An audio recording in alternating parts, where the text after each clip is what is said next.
그림과 같은 삼상 배전선이라고 했죠. 그런 배전선이 있어요. 변전소 A의 전압이 3300입니다. 중간 지점에 부하는 50A, 역률이 0.8입니다. 말단에 부하는 50A, 역률이 0.8입니다. 저항이 0.9고 리액턴스가 0.4입니다. 그럴 때 B점과 C점의 전압을 구하라 그랬어요. 그리고 이 도면에서 콘덴서를 설치했을 때 B점과 C점의 전압을 물어보죠. 그리고 세 번째는 콘덴서 설치하기 전과 콘덴서 설치한 후에 전력 손실을 구하라 그랬어요. 3번 문제도 고민스러운 문제 중에 하나죠. 여기는 지금 현재 역률이 같아요. 역률이 같기 때문에 조금 더 쉽게 문제를 구할 수가 있어요. 전류 분포를 한번 그려볼게요. 여기서 전류 분포를 보면 이런 전류가 하나 있죠. 이런 전류가 하나 있죠. 얘는 콘덴서를 설치하기 전이에요. 이런 전류는 콘덴서를 설치한 후가 되겠죠. 자, 지금 콘덴서를 설치하기 전만 보는 거니까요. 현재는 콘덴서를 설치하기 전이에요. 전류는 A, B 사이에 어떤 전류가 흐르죠? 여기 50A, 여기 50A. 역률도 0.8, 역률도 0.8이에요. 그러니까 여기는 100A가 흐르고 역률도 0.8이 되겠죠. 여기는 50A가 흐르고 역률이 0.8이 되죠. 콘덴서 연결을 하기 전, 이럴 때 B점의 전압이라는 것은 A와 B 사이의 전압 강하를 구하라, 그런 얘기가 될 거고요. C점의 전압이라고 하는 것은 B와 C 사이의 전압 강하도 구해야겠죠. 그러면 우리는 전압 강하를 구해야 되잖아요. 그랬을 때 이 전압 강하를 구하는 공식을 기억할 거예요. 전압 강하 구하는 공식을, 이 문제를 쉽게 풀려면 여러분들이 알고 있는 방법에 의한 전압 강하를 구하는 공식 말고요. 다른 방법에 대한 공식을 알면 돼요. 똑같은 식인데 이렇게 기억하는 거예요. 여러분들이 알고 있는 전압 강하는 루트 3의 i에 r 코사인 세타에 플러스 x 사인 세타다 라고 하는 거죠. 이렇게 기억하는 것보다는 얘는 전류를 묶어냈으니까 나중에 콘덴서를 설치할 때 이해가 떨어지거든요. 그래서 이렇게 기억하는 것보다는 요걸 전개를 하세요. 루트 3에 요거는 똑같고요. 이렇게 보면 돼요. R에는 I 코사인 세타의 전류를, X에는 곱해서 전압 강하를 구한다. 요걸 기억하세요. 저항에는 유효 전류, 리액턴스에는 무효 전류, 이런 개념으로 접근하는 거예요. 그래야 쉽게 풀려요. 이렇게 해놓으면 잘 안 보이죠. 전압 강하를 구할 때는 저항에는 유효 전류에 의한 전압 강하가 생기고 리액턴스에는 무효 전류에 의한 전압 강하가 생긴다. 3상이니까 루트 3이 된다. 물론 전류 I를 묶어내면 이 식이 되겠죠. 그런데 이렇게 기억하니까 문제 푸는데 애로사항이 생기는 거예요. 이렇게 기억하면 문제 푸는데 전혀 지장이 없어요. 그래서 항상 이런 문제를 풀 때는 이 개념을 이해하고 있으면 됩니다. 따라서 B점의 전압을 구하는 거예요. 그러면 B점의 전압은 어떻게 구합니까? 여기에 있는 VB라는 전압은 A점의 전압이 3300이잖아요. 거기서 전압 강하를 빼줘야 돼요. 그러면 이렇게 하면 돼요. 저항이 얼마라고 그랬죠? 저항이 0.9입니다. 그런데 킬로미터당 0.9죠. 여기는 2km잖아요. 그러니까 여기 2km니까 저항이 0.9에 곱하기 2가 돼야 되겠죠. 리액턴스는 0.4잖아요. 0.4에 곱하기 2가 돼야 되죠. 여기도 마찬가지예요. 여기는 저항이 0.9에 4kg가 돼야 되네요. 또 리액턴스는 0.4에 4kg가 돼야 되겠죠. 이런 건 기본적으로 알고 있을 테니까요. 그래서 저항이 있어요. 얘가 1.8이에요. 왜? 0.9에 2를 곱했으니까. 그것에 전류가 여기 흐르는 전류가 이것에 여기 흐르는 전류가 100A에 0.8이잖아요. 100A에 0.8인 유효 전류. 그 다음 리액턴스는 0.8이 리액턴스죠. 0.4에 2를 곱했으니까 거기에 100A의 무효 전류. 코사인이 0.8이면 사인은 0.6이죠. 이렇게 하는 거예요. 그래서 B점의 전압을 구하면 2967.45가 나옵니다. 2967.45V 이렇게 하는 거예요. 이것이 훨씬 쉬워요. 왜 그런지는 다음 콘덴서를 설치했을 때 문제가 생기니까 그때 보자는 얘기예요. 자, 이렇게 B점 전압 구하죠. 동일한 방법으로 C점의 전압도 구할 수가 있겠죠. C점의 전압을 구해봐요. B점의 전압이 얼마입니까? 그 B점의 전압에서 2967.45 여기에서 B점의 전압에서 전압 강하를 빼줘야 되겠죠. 루트 3에 이렇게 하고요. 여기는 저항이 0.9에 4를 곱합니다. 그러니까 3.6이 될 거고요. 전류는 50A죠. 역률은 0.8입니다. 50A에 0.8 하겠죠. 그 다음 리액턴스는 0.4에 4를 곱합니다. 1.6이 되겠네요. 거기에 50A에 코사인이 0.8이면 사인은 0.6이 되겠죠. 이렇게 해서 C점의 전압을 구하면 얘는 얼마가 나오냐면 2634.9가 나옵니다. 2634.9V가 돼요. 자, 얘는 콘덴서를 설치하지 않았을 때 이야기예요. 그런데 콘덴서를 설치하면 어떻게 될까요? 라고 하는 거죠. 그럼 콘덴서 전류의 분포를 역시 그림으로 표현해 보면 되겠죠. 두 번째 문제가 콘덴서 설치 후입니다. 자, 그러면 한번 볼게요. 이러한 전류가 흐르겠죠. 그러면 전류 합계가 달라진다는 걸 알 수가 있죠.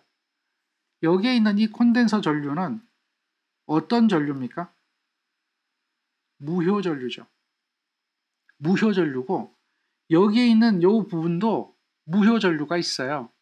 여기에 있는 무효 전류는 지상입니다. 그런데 얘는 콘덴서잖아요. 그러니까 진상이죠. 두 개가 상쇄되는 거예요. 유효 전류와 무효 전류로 나눠주는데 두 개가 상쇄되는 거예요. 50A 유효 전류는 어떻게 됩니까? 50A 유효 전류는 50 곱하기 0.8이잖아요. 50A의 무효 전류는 어떻게 되죠? 0.6이잖아요. 그랬을 때 여기 40A라고 하는 이 전류는 무효분이기 때문에 얘는 뒤진 무효고 얘는 앞선 무효가 되기 때문에 이 전류에 이것을 빼기 해줘야 되죠. 전류가 유효 전류를 줄이는 게 아니라 무효 전류를 줄이는 겁니다. 여기도 마찬가지예요. 이것의 유효 전류. 유효 전류는 100 곱하기 0.8이 될 거예요. 이것의 무효 전류는 100 곱하기 0.6이 되겠죠. 마찬가지로 여기서 전류 합계를 구하면 이 전류를 얘가 상쇄시켜 주는 거예요. 그러니까 콘덴서를 설치했을 때 B점의 전압을 구하라 그러면 똑같아요. 이거 똑같아요. 이거 똑같아요. 이거 똑같아요. 이것도 똑같아요. 그런데 달라지는 게 있죠. 뭐가 달라지죠? 여기가 이거는 같고요. 여기에 무효 전류가 100에 0.6이잖아요. 얘가 무효 전류잖아요. 이 무효 전류를 요 40이 줄이는 거예요. 이 무효 전류를 요 40이 줄이는 거예요. 60A에서 40A를 빼준 거죠. 요 부분만 바뀐다라고 하는 그런 개념을 아는 거예요. 그러면 B점의 전압이 얼마가 나오냐면 3022.87 이렇게 전압이 높게 나와요. 뭐만 바뀐 거죠? 이렇게 바뀐 거예요. 만약에 이 공식으로 푼다 그러면 헷갈리겠죠.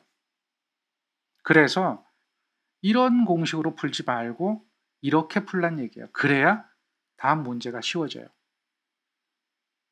마찬가지로 C점의 전압을 구하라 그러면 전압이 바뀌었어요. 3022.87에서 빼기 해줘야 되겠죠.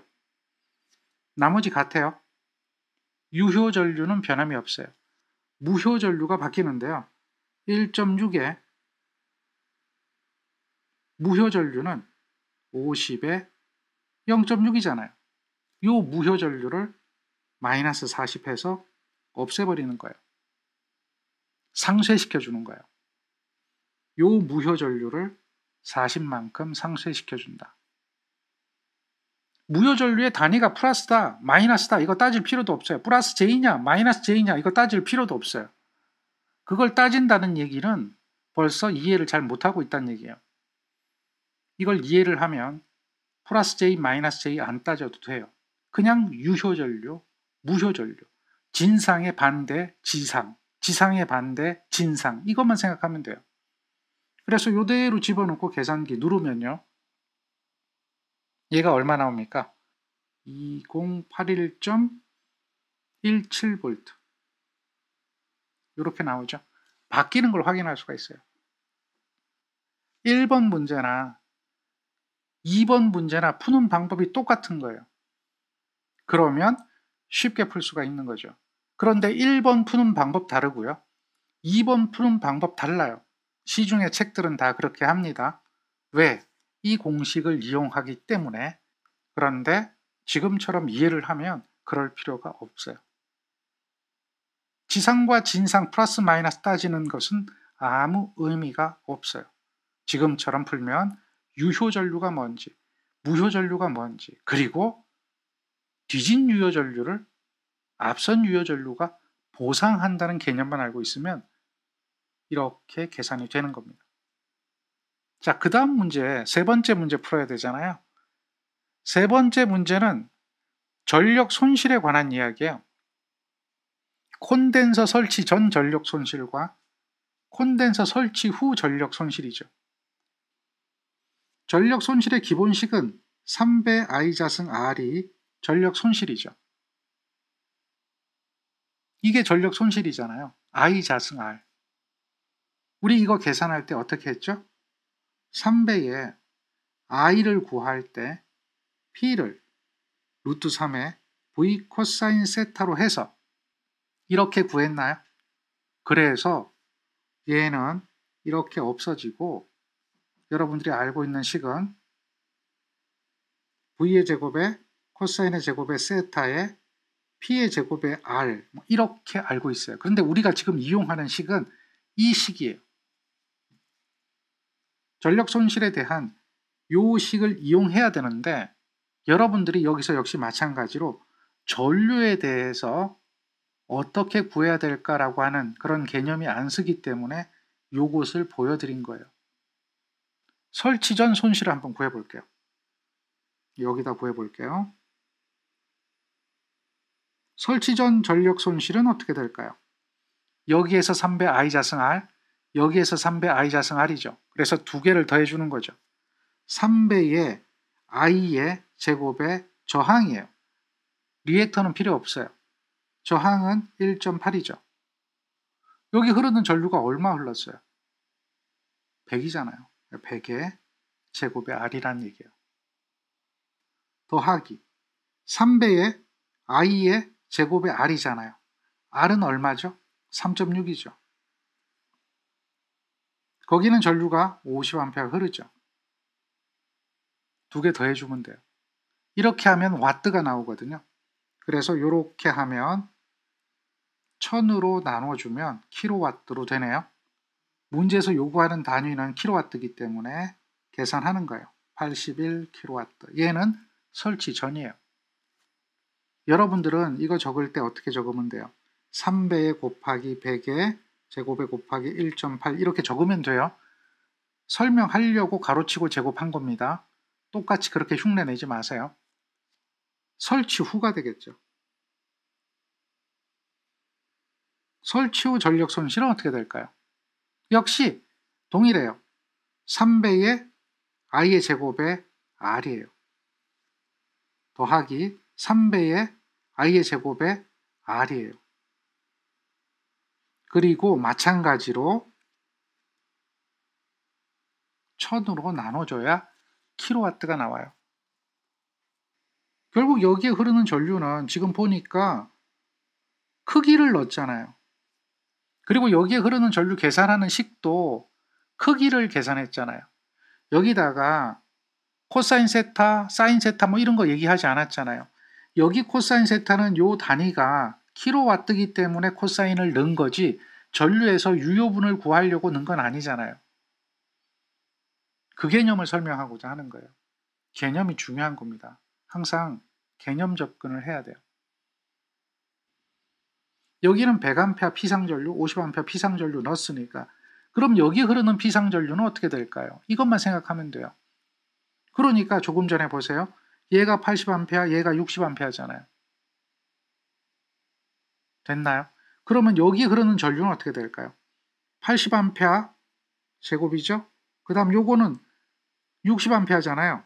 마이너스 40의 제곱이죠? 그걸 어떻게 해주는 거야? 루트 씌워주는 거야. 뒤진 전류를 보상하는 거예요. 자, 이렇게 하면 얘가 얼마 나옵니까? 82.46 나오네요. 82.46이 나와요. 그래서 여기다가 82.46 넣으면 돼요.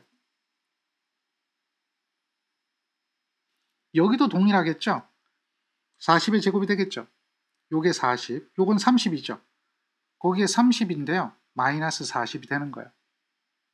그것에 뭐가 되는 거예요? 제곱이 되는 거예요. 그래서 루트를 씌워주는 거죠. 얘는 41.23이죠. 그래서 41.23 넣으면 돼요. 그러면 전력 손실 요거 그대로 계산기 누르면 얘가 얼마 나오냐면 55.08kW라고 하는 값이 나와요. 전력용 콘덴서를 설치하면 81에서 55.08로 전력 손실이 줄어드는 걸 계산할 수가 있어요. 이것을 설치하는 이유는 역률 개선이에요. 역률 개선의 주 목적이 뭡니까? 기억하나요? 역률을 개선하는 목적은 전력 손실을 줄이는 거예요. 그게 주 목적이에요. 그러니까 콘덴서를 설치하는 것은 역률 개선이다. 이렇게 역률을 개선하니까 전력 손실이 줄어든다. 이걸 얘기하는 거예요.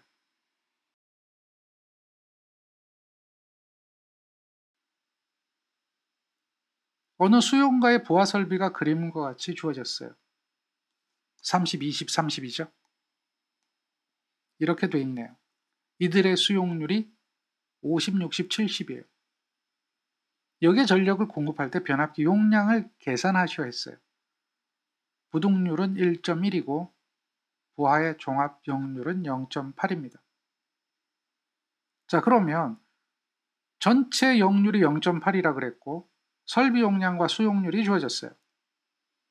그러면 변압기 용량을 구하는 것은 부동률분의 개별 최대 수용 전력의 합이다 라고 하는 것 알죠? 요 밑에는 당연히 부동률이 될 거고요. 여기는 개별 최대의 합이 되잖아요. 개별 최대. 개별 최대 수용 전력의 합이다. 그래서 최대를 구하고 최대를 구하고 최대를 구해서 합을 하는 것까지는 됐죠. 간단해요. 그리고 이것들의 단위가 킬로와트니까 여기에 있는 종합용률로 나눠서 단위를 킬로볼트 암페어로 만들어요. 그리고 답을 써주면 되겠죠. 자, 여기서 여러분들은 실수를 하는 사람이 나타나요. 이 문제가 나오면 꼭 이렇게 하는 분이 나타나요. 어떤 분이 나타나냐면 저는요, 변압기 표준 용량을 선정했어요. 변압기 표준 용량을 선정해서 답을 썼어요. 표준 용량이 얼마입니까? 하니까 이렇게 나오니까 이렇게 했대요. 그러므로 75 kVA 선정 답 75 kVA 이렇게 답을 했어요. 그런데 맞게 해줘야 돼요? 틀리게 해줘야 돼요? 이런 얘기 하는 거예요. 변압기 용량을 계산하시오라고 했기 때문에 지금은 얘가 안 됩니다 라고 여러분들은 이야기할 거예요. 왜? 계산하시오 했으니까요. 그래서 계산값만 써야 됩니다 라고 여러분들은 지금은 말할 겁니다. 맞아요. 계산하라고 했기 때문에 선정하면 안 되고요. 계산값만 쓰는 게 맞아요. 물론 풀이 과정도 맞고요. 선정하는 건 사실 틀린 건 아니죠. 그래서 선정했다라고 해도 틀렸다고 본다.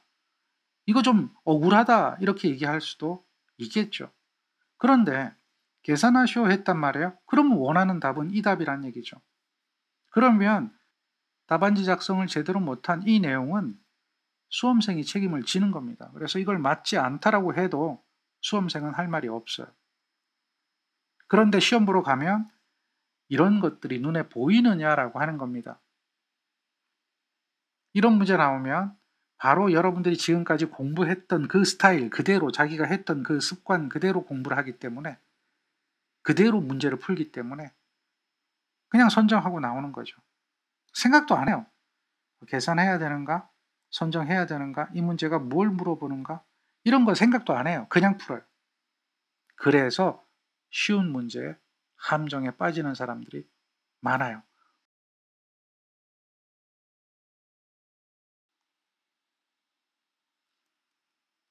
자, 이런 것도 한번 봐요. 상품 진열장에 전구를 설치했는데요. 전구의 광속이 840 루멘입니다. 전구 직하 2m 부근의 수평면 조도가 얼마인지 구하라 그랬어요. 단 배광곡선을 이용해서 구하라 그랬어요. 전구 바로 아래 2m 부분에 수평면 조도를 구하라 그랬죠. 주어지는 배광곡선을 봅니다. 이걸 가지고 구하는 거예요. 지금 이 배광곡선을 보면 이 전구가 여기에 있는데요. 여기서 전구 직하면 여기를 말하는 겁니다. 직하면 여기가 되는데요. 여기서 수평으로 이렇게 갑니다.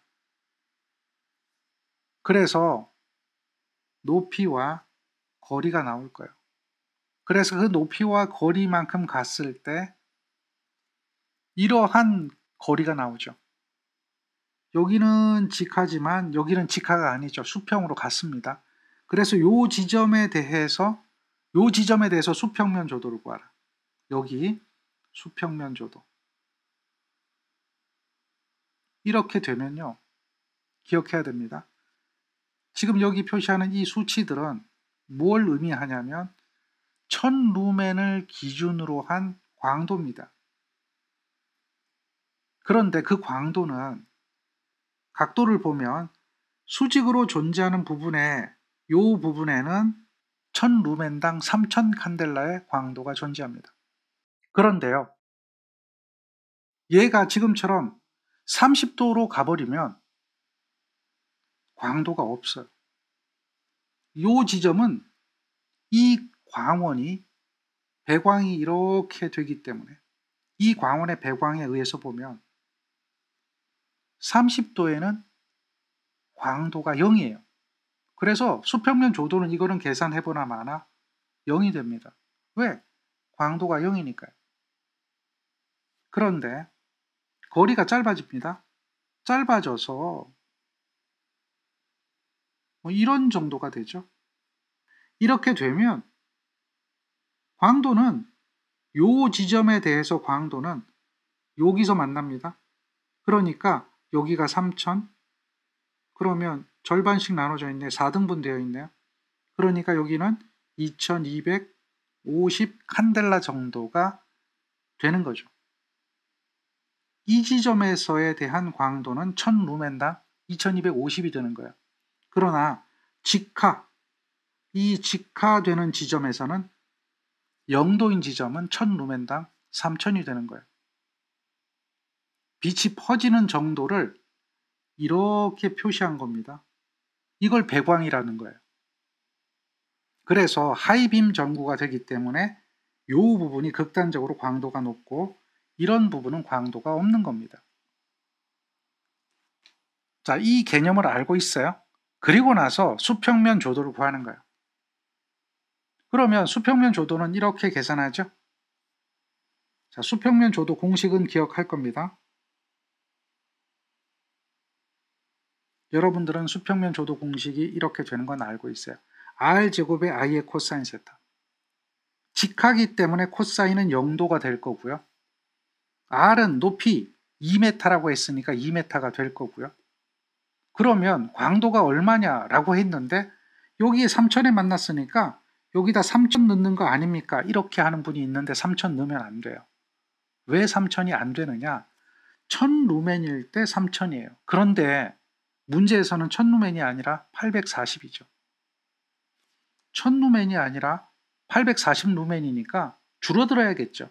1000루멘이 840이 된다면 3000이 2520으로 줄어들어야 됩니다. 그래서 여기에 3000을 대입하면 안 되는 거예요. 따라서 수평면 조도 공식에 그대로 대입하면 630이라고 하는 것을 찾아낼 수가 있죠.